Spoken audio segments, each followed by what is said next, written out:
Before astrology was a personality tool, before the zodiac became pop culture, before the sky was divided into signs and symbols, there were temples, there were stones, there were goddesses. Cut to images of Inanna, Isis, Hathor, Ninhursag, the megalithic mothers. The ancient world understood something our modern world has forgotten. Astrology was not entertainment, it was architecture. A sacred blueprint woven into stone, encoded in myth, and carved into the very landscape of our civilizations. For years, I've studied these systems, the goddess religions of Sumer and Egypt, the megalithic temples of Malta, the mysteries of Avalon, the star alignments hidden in our most ancient structures. And what I discovered is this: the zodiac was once a goddess initiation path, a 12-gated journey through courage, embodiment, mind, memory, sovereignty, ritual, union, shadow, truth, legacy, innovation, and finally, return. In this series, Cosmic Architecture, the Goddess Blueprint of the Zodiac, we will walk through each of the 12 gates guided by the goddesses who defined them: Inanna, Isis, Hathor, Ma'at, Namu, Tiamat, the Lady of Avalon, and the megalithic mothers whose stones still speak. This is not modern astrology. This is the original star wisdom that shaped temples, civilizations, myth, bodies, and consciousness.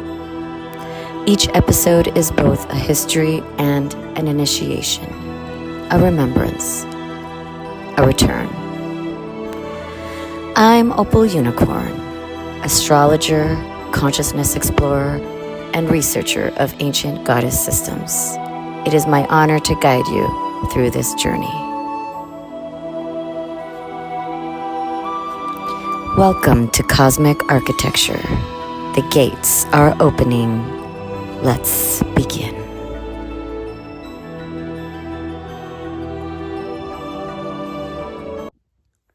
Hello, welcome to my channel. This is Opal Unicorn.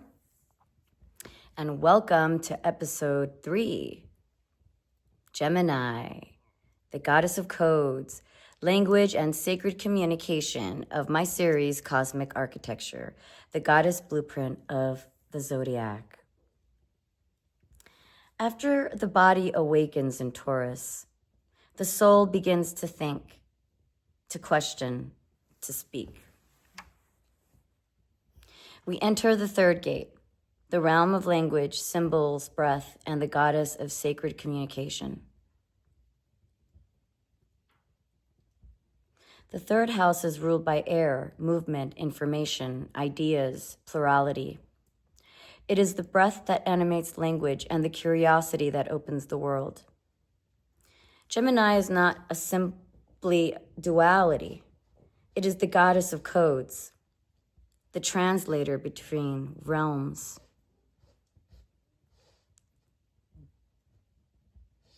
In Sumer, language itself was considered divine, and the goddess who ruled writing, learning, and record-keeping was Nisaba, keeper of tablets, architect of knowledge, and mistress of symbols. Every scribe prayed to her before touching clay. But Inanna appears here too, because she gathers the me, the sacred codes of civilization, writing, speech, interpretation, ritual. She embodies the power of communication as a force that shapes reality. Through Inanna and Nisaba, the Sumerians understood that language is not neutral, it is magic.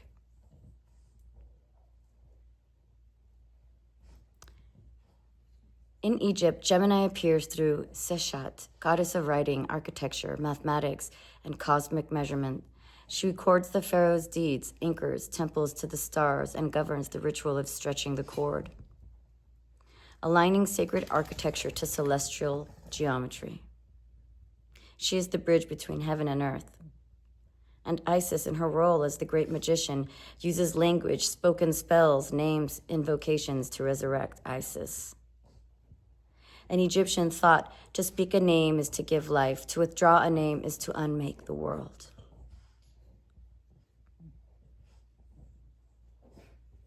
Let's say that again. To speak a name is to give life. To withdraw a name is to unmake the world. Now we look at Malta. In Malta, we encounter a different kind of language, a pre-verbal, symbolic, spatial lexicon carved in stone. The spirals of Tarshian may be the oldest sacred symbols of rebirth, cycles and infinite consciousness in the Mediterranean. These symbols communicate without words. They speak through shapes, acoustics, repetition, and resonance. This is Gemini before writing, communication as vibration, as pattern, as geometry. In Avalon, Gemini flows through Bridget, goddess of inspiration, poetry, prophecy, and the spoken word. She governs the bardic tradition, where truth and memory are carried not in stone, but in breath. Here, communication is sacred lineage. Storytelling is initiation, and words are spells, cut to the tour. And we see the sacred masculine only met then by the feminine. After Taurus and the apples, in Avalon, language opens portals. The portal is opened in the tour where the four winds meet. When you speak, you summon what you shape, what you name.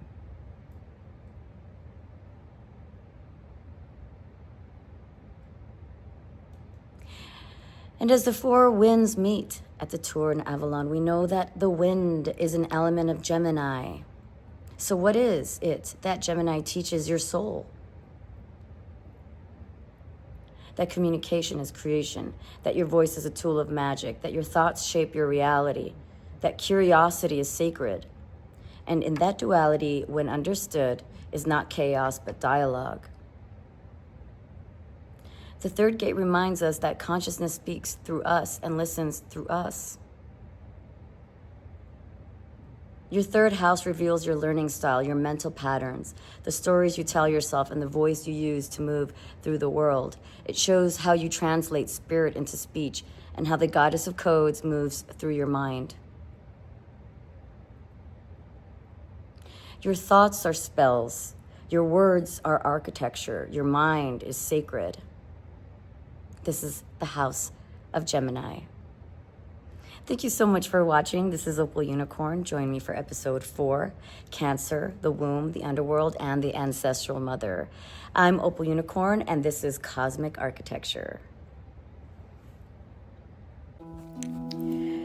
Thank you for walking this star walk with me.